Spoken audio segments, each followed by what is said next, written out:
So the next speaker is from the Collège de France, notre collègue John Elster. He will continue on this topic of social cognition and social understanding and ask about the nature of altruism and punishment in a neurobiological perspective. John Elster. Bonjour, je vais également parler en anglais, mais on pourrait bien sûr parler en français pendant les questions et réponses. As you see, I've changed the title a little bit just to make it more striking, the Valmont effect, which I'll explain in a second. Let me just repeat what I said earlier in French, that I'm neither an economist nor a neuroscientist. I'm mostly a philosopher, so I'll be asking conceptual questions, but I'll be discussing the economic and neurophysiological literature and even make one or two speculations, which of course you are free as experts to shoot down. So here are the topics I want to cover. The general question has to do with neurophysiological explanations of charitable behavior, donations to charitable institutions. I want to make a distinction among three kinds of motivations for such behavior: egoistic, altruistic, and egocentric, or warm glove motivations. I want to explain how there are two separate research trends, one in the economic literature, one in the neurophysiological literature, that converge towards warm glove explanations of donations. I want to emphasize the distinction between warm glove explanations and warm glove effects. I also want to suggest the need to distinguish warm glove effects from agency effects. That's the most speculative point of my talk. We need to distinguish benefits for others as a goal of behavior, altruism, and as a condition for the warm glove effect to be produced. And finally, since warm glove motivations to give require self-deception, rational egocentricity cannot exist. So I begin with the puzzle of Nash altruism. About 40 years ago, several authors pointed out that the welfare of, let's say, the poor, the beneficiary of the altruists, is a public good for the altruists. An implication is that, as with the production of any public good, we will expect a suboptimal amount of donations. It's basically a prisoner's dilemma played among the altruistic donors. And I note in parenthesis that the explanation of altruism in terms of selfish motivations proposed by Odette Stark in his book Altruism and Beyond is also vulnerable to this free rider problem. Now, I think James Andreoni in 1990 was the first to suggest that if we assumed that people had altruistic motivations for giving, in large economy, virtually no one would give to the public good, hence making the Red Cross, the Salvation Army, and American public broadcasting logical impossibilities. So the puzzle then is, how do we want to explain the high observed levels of giving? Maybe not very high, but at least higher than predicted by the Nash altruism theory. Now, here is the title, the explanation of the title, from Dangerous Liaisons. Knowing that he is observed by the manservant of La Présidente Tourvel, whom he hopes to seduce, Valmont thinks up a stratagem to impress her. He writes to his co-conspirator, "I summon the tax collector, and giving in to my generous compassion, I nobly part with 56 livres, for which paltry some 5 human beings were being reduced to straw and poverty. After this simple little action, you may imagine what a chorus of blessings echoed all around me, in the midst of the blessings from this family. I looked not unlike a hero in the final act of a drama. You will not forget that my faithful spy was there in the crowd. My aim was accomplished. After all, I'm very pleased with my idea. I have no doubt that this woman is worth making a great effort for. One day this will count for something in her eyes." But in his further reflection on his experience, Valmont also discovers intrinsic pleasure, not just instrumental benefit, but intrinsic pleasure of doing good. When the family members kneel before him to express their thanks, he discovers a strange sensation. I shall confess to a momentary weakness. My eyes filled with tears, and I felt within me an involuntary but delightful emotion. I'm astonished at the pleasure one feels at doing good.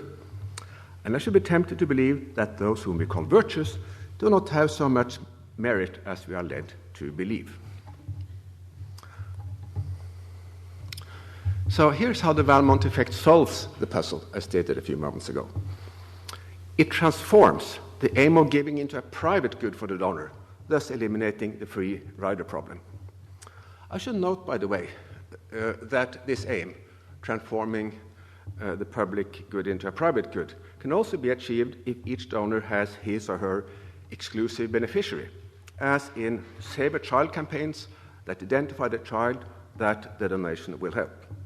And as noted by Kolm in his classic work on the topic, in ancient regime, each noble family had its poors. Now, here are some examples among many.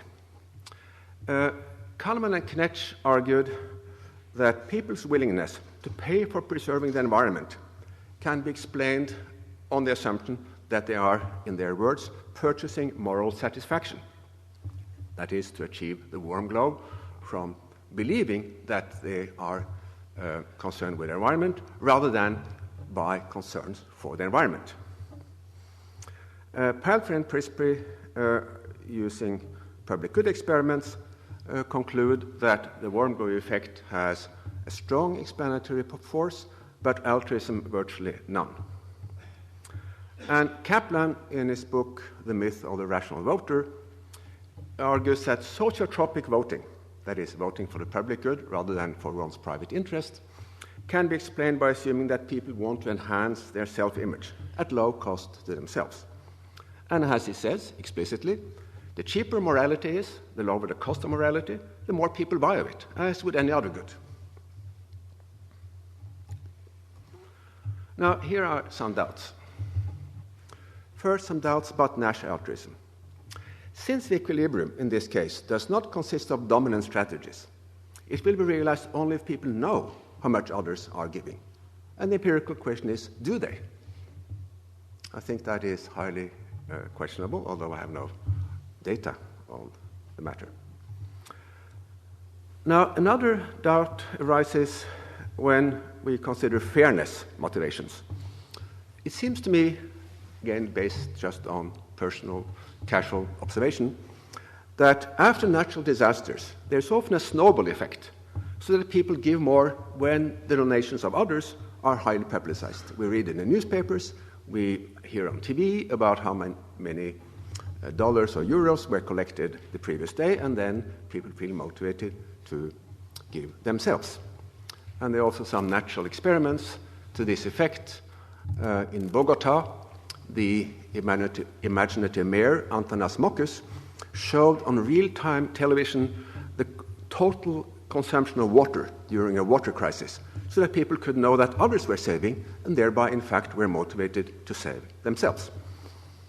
Now, it seems to me that the warm glow effect in cases like these will predict the opposite. That is, when others give more, you would give less, assuming, plausibly, I think, that you don't feel so good about giving if many others do give.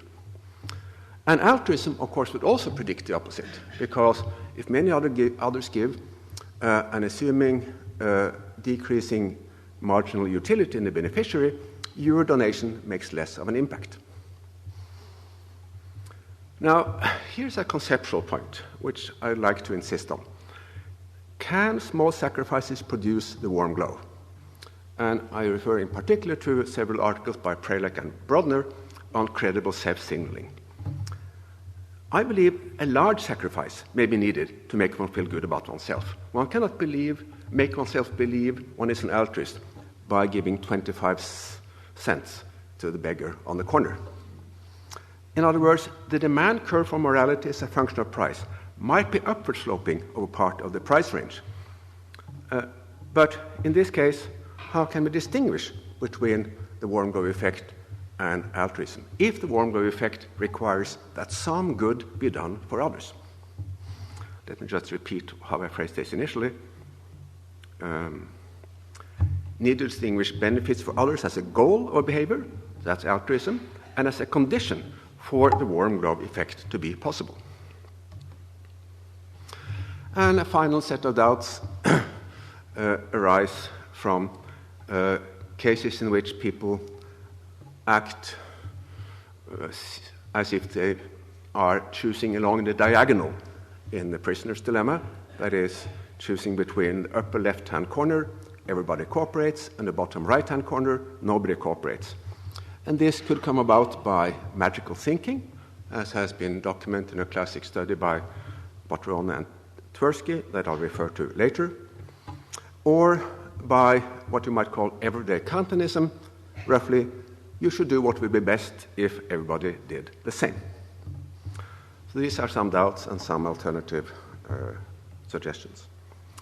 Now, I'm going to turn to 3 neurophysiological experiments on the topic.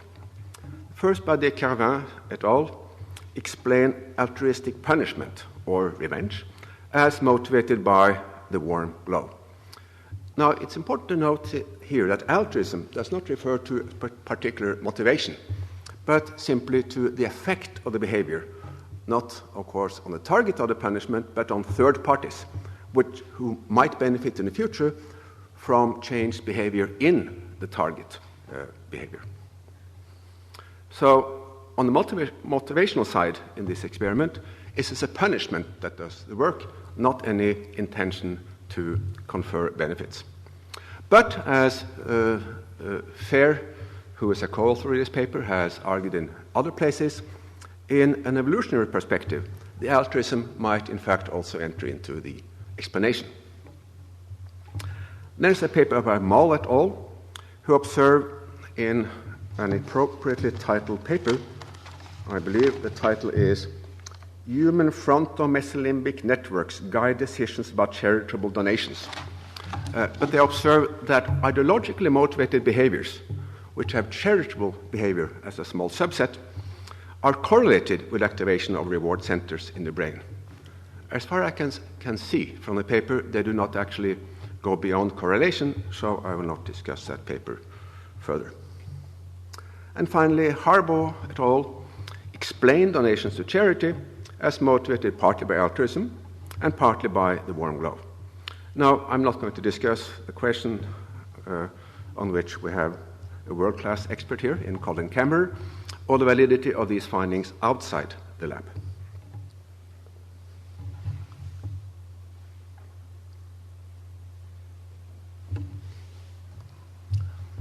So, here's one question.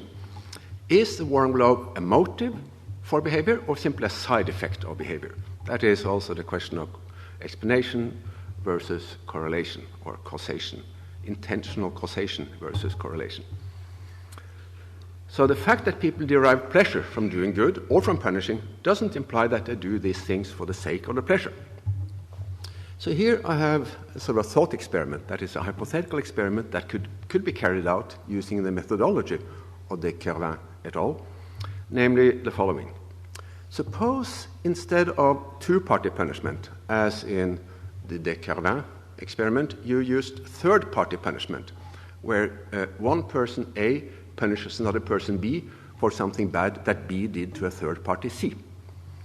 Now, in that case, the motivation for punishment would not be personal, as in revenge, but the desire, presumably, to see justice be done. And the question is whether the pleasure, assuming we observed it, from seeing justice being done, by pleasure I mean activation of reward centers in the brain, a phrase that I have no idea what it means, but I know it means something. It can mean 50 different things, I believe. Anyway, would activation of the reward centers in the brain be a motive for or a side effect of the action? Now, a little complication I want to introduce is the following. In this hypothetical experiment, suppose that subjects do feel more pleasure when punishing B for unfair behavior towards C than when observing B being punished by D or by C. If their only concern was C, that justice be done, these two conditions should be identical with respect to activation of reward centers. But suppose they do feel more pleasure when they do the punishment themselves. My question is how we could tell whether they would be motivated by the warm glow or by what you might call the agency effect that explains why subjects experience more pleasure when they obtain a monetary reward by pressing a button to get it than when the same reward is dropped in the lap. This seems to be widely observed finding, and I'm wondering whether the subject and Harbaugh et al. Might also be motivated by an agency effect of this kind. And conjecturally, very conjecturally, the distinction, excuse the typo, between this effect and a warm glow effect might be related to that between wanting and liking. Now, economists like, it seems, warm glow theorists for two reasons. One can be brought out by the quote from Frank: "The flint-eyed researcher fears no greater humiliation than to have called some action altruistic, only to have a more sophisticated colleague later demonstrate that it was self-serving." Now, even if the sophisticated colleague cannot show that the action was selfish in a strict sense of promoting some objective material interest of the agent, he might still show his tough-mindedness by claiming that the action was egocentric, for instance, by producing a warm glow. Moreover, the egocentric hypothesis might seem to account better for the known facts than either the selfish hypothesis or the altruistic one, since, as I said earlier, the egocentric assumption allows us to turn the public good into a private one. Well, this sophistication comes at a price. Because an egocentric warm glow motive for giving must be unconscious. One cannot, and I believe this as conceptual cannot, not an empirical cannot, feel good from doing good if one believes that one is doing good only to feel good. It would be a bit like trying to bribe somebody to tell you that you are smart or beautiful. It just can't be done. So the pure egocentric motivation for giving is parasitic on the self-deceptive belief that one is, in fact, altruistic. One has to believe one is doing good for the sake of others to feel good about doing it. Hence, the economist who tries to salvage Homo economicus by substituting egocentricity for egoism may be forced also to substitute irrationality for rationality, because self-deception is indeed a paradigm of irrationality. Now, I don't think this argument applies to all the experiments I have cited. In particular, I don't think it applies to the experiments on altruistic punishment. In other words, I think rational egocentricity might explain altruistic punishment, as there is nothing one cannot admit to oneself in desiring revenge for the sake of the pleasure it brings. And I believe, in fact, that in some cases of revenge, there are quite complicated hedonic calculations going on, as shown by this statement, which I think is borne out by the facts, that revenge is a dish that is best when eaten cold. That certainly implies some hedonic calculations. And moreover, hedonic calculations that can be perfectly conscious without thereby undermining themselves. So, in the most recent statement, I believe, of his theory, Andreoni affirms that people may feel relieved from guilt when they become a giver, one of the many varieties of the warm glow effect. Now, this may, to be sure, be an effect of giving, but for the relief from guilt to provide an explanation of the donations, more is needed. The idea of consciously choosing to donate as a rational means to guilt alleviation is, in my opinion, conceptually incoherent, just as in a way that deciding to give in order to feel good about giving is conceptually incoherent. For assume that we offer the agent a cheaper means to the same end in the form of a low-cost anti-guilt pill. As a rational person, he would always choose the less costly means to a given end and take the pill. But I believe, at least my introspection strongly suggests that a person feels guilty about not giving, but also feel guilty about taking the pill. He would not want to do in 2 steps what he would not want to do in 1 step. So, therefore, to explain behavior, the guilt-relieving aim could not be a conscious one. So, this is going to be a short talk, which is good since we are running a little behind schedule. So, I'm just going to conclude on 4 brief conclusions. First, the fact that Nash altruism underpredicts charitable giving may be due to the strong cognitive assumptions of the model rather than, as is usually assumed, to the motivational ones. Second, even assuming that neither egoism nor altruism can explain the observed facts, egocentricity is not the only alternative because, as I mentioned briefly, fairness, magical thinking, and everyday counternism might also be at work. Third, neuroeconomics has established a correlation between the activation of reward centers and charitable giving. At least I'm going to assume that is the case. Whether the greater activation in voluntary than in involuntary donations is due to desire to obtain the warm glow or to an agency effect may perhaps double, which should have been perhaps interrogation, question marks, be questions. And finally, if we retain the assumption of egocentric motivations, we may have to give up that of rationality, contrary to a recent claim by Mayer, Tarboe, and Tankersley in the, what's it called? Handbook of Neuro-économics or something. Now, I believe that more work needs to be done on self-signaling to tease out the extent to which one may rationally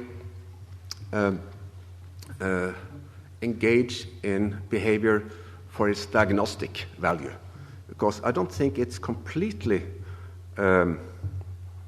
impossible in some situations for a value to have diagnostic value, even if it is carried out mainly for the sake of that diagnostic value.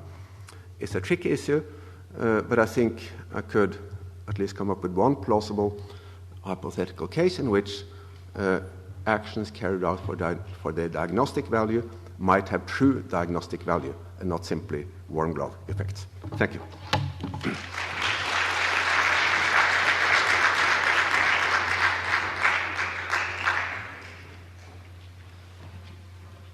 Well, thank you for a very thought-provoking lecture. In a very short period, you introduced many subtle and sometimes paradoxical concepts. I'm sure there are many questions. Jean-Pierre. Have you investigated the effect of imitation in this context? Because the warm glow effect has something to do with the relationship of how the other behave and how I think the other feel about you and so on and so forth. And in addition, my second question, can you test these ideas? Because I think it's a very, in fact, constructive notion to push this notion of warm glow effect. But if you isolate people and ask them to do a task either by looking at each other or ignoring each other, then you may easily test, make the distinction, easily maybe not, but you may at least try to make a distinction between the agency effect and the warm glow effect. Well, let me answer the first question first. In the article I just referred to from the 2009 handbook,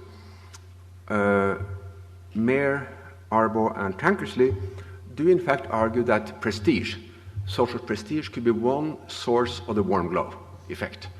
Now, I would say that egocentricity comes in 2 main varieties. There is the desire to impress an external audience and a desire to impress the internal audience, le fort intérieur. I define the warm glow effect, that's just my definition, as an effect that comes from impressing the internal audience. And I think that is the the way in which it's mostly used. I think, for instance, that Andreoni does not include prestige among the sources of the warm glow effect. In fact, I think that there are, in fact, two social phenomena we need to distinguish. There's desire to look better than others, to give more than others because of prestige, and there is a shame associated with giving less than others. Apparently, in rich American circles, there's a social norm of giving, which means that people who don't donate to charitable causes are ostracized by their circle. So that's, let's say, shame avoidance, not glory seeking. But all these social motivations, which are important, I would try to separate from warm glow, strictly speaking. Well, there is a brief reference to the agency effect, not in using that language, but in substance, in the Harbaugh et al. 2007 paper. I do not quite understand why they do not consider it as a rival explanation to the warm glow explanation. That's probably because I know too little about the neuroscience involved. I've not seen any experiments designed to show up that difference. Now, in the Harbaugh et al. Experiment, the two main conditions are voluntary donations and accepting or mandatory donations, which a subject can either accept or express disapproval of. And the point is, there's a surplus activation of the reward centers in a voluntary condition, which they claim to be due to the warm glow effect, and I'm just questioning whether it might not be this agency effect. But what do I know?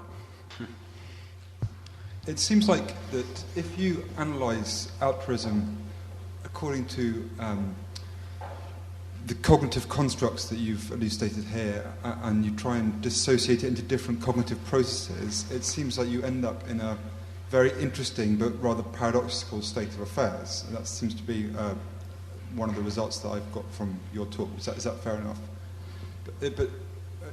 But if you instead choose to analyze it from a neurobiological perspective, do you think that you might get over such paradoxes? So, for example, if you said that if you start from the premise that in order to produce the kind of approach behavior which will make people be altruistic, all you need is a mechanism by which altruism will activate, an altruistic act will activate a reward center, and that will, through simple neurobiology, make an animal or a human perform that act more often. And then all you then need is an evolutionary reason why altruism is useful, and then you will end up with an evolutionary mechanism by which altruism does evoke a response in the reward centers, and then that explains the existence of altruistic behavior. Yeah. I think that was what you just said was in some sense implicit in what I said, because it is quite possible that doing good for others does produce a warm glow effect that has this reinforcing effect that you talked about. And that is consistent with the belief that you are in fact doing it for the sake of others. And as I said, I think the main point of the talk perhaps is that to feel good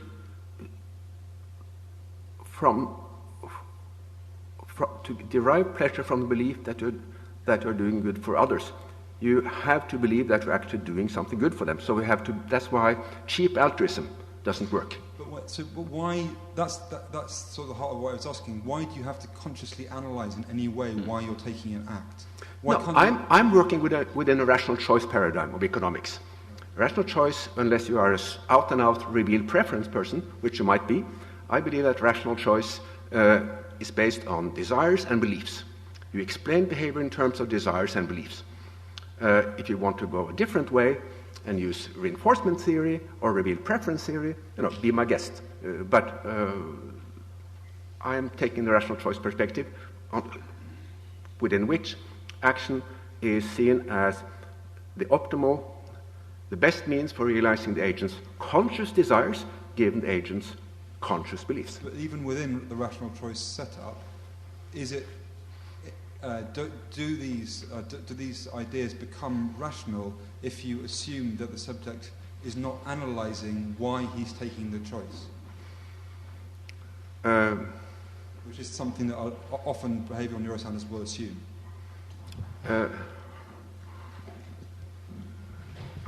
I'm not sure I understood that comment. Well, so the argument for lack of rationality is that you cannot get a warm glow effect if about somebody else, about an action towards somebody else, if you yourself believe that the action is to cause that warm glow effect, because because then the action isn't benefiting somebody else, benefiting you, right? So what if you don't bother ever analysing why you make that, why you made your own decision, which is definitely an assumption that's made in a lot of behavioural paradigms. Well, I believe that these economists whom I'm criticizing think that we act consciously for the sake of the warm glow effect. Actually, maybe if I can prolong that question, I was very surprised to learn that indeed there would be in theory this dependency between rational choice and conscious choice. Because I thought that rational choice could be modeled mathematically even in computer choices that would have nothing to do with conscious choice, just about the rational evaluation of the expected utility, essentially. And from the point of view of the cognitive scientist, it seems to be not at all contradictory, and in fact probably just obvious that many of these motives are non-conscious, because we have to work very hard in cognitive science to discover how they work. So if we were conscious of them, we could just introspect and verify how they work. Right? So why do you think that there is something so paradoxical or complicated about an unconscious rationality? Well, if rationality means the choice among alternative means to a given end, that choice requires considering the various alternatives, weighing them against each other, calculating the consequences. It's a highly conscious process, which I've... Not necessarily. So when you take decisions to act, for instance, it seems that you have exactly this weighting function and this notion of accumulation of evidence and so on, but all of this is done by encapsulated systems that you're not necessarily aware of. There may be another level at which you take similar kinds of decisions and you're aware of them, but there surely are ways to implement these processes without consciousness. Well, let's just take the choice of take charitable donations. I want to pick the good charitable donation. I want to make sure that my money doesn't go to line the pockets of functionaries or of dictators. Now that requires a lot of investigation and calculation and information gathering and so on. I don't think the brain will be particularly good at doing that. And that, for me, is a paradigmatic choice, the kind of choice I want to analyze and understand, which I think has to be conscious. I think there are some choices like that, but many are not like that. Many are much more spontaneous nature, where you sort of internally weight the alternatives. Yeah. Let me just make one argument on this point. In the Carvin et al. Article, they give two arguments why the warm glow effect is in fact the motivating factor behind the altruistic punishment. First, by comparing behavior in a costly and a costless context, and second, by observing that in the costly context, you get activation of, roughly speaking, the trade-off centers of the brain, the centers of the brain where costs and benefits are weighed against each other. Now, that is fine, but for me that doesn't prove anything. That doesn't prove that the costs of taking punishment is weighed against the personal warm glow from punishment. It could be weighed against, simply the outcome, namely punishment. So it's, I think that is, stop there. Are there other questions from the audience? If not, then I think it's time to thank you very much and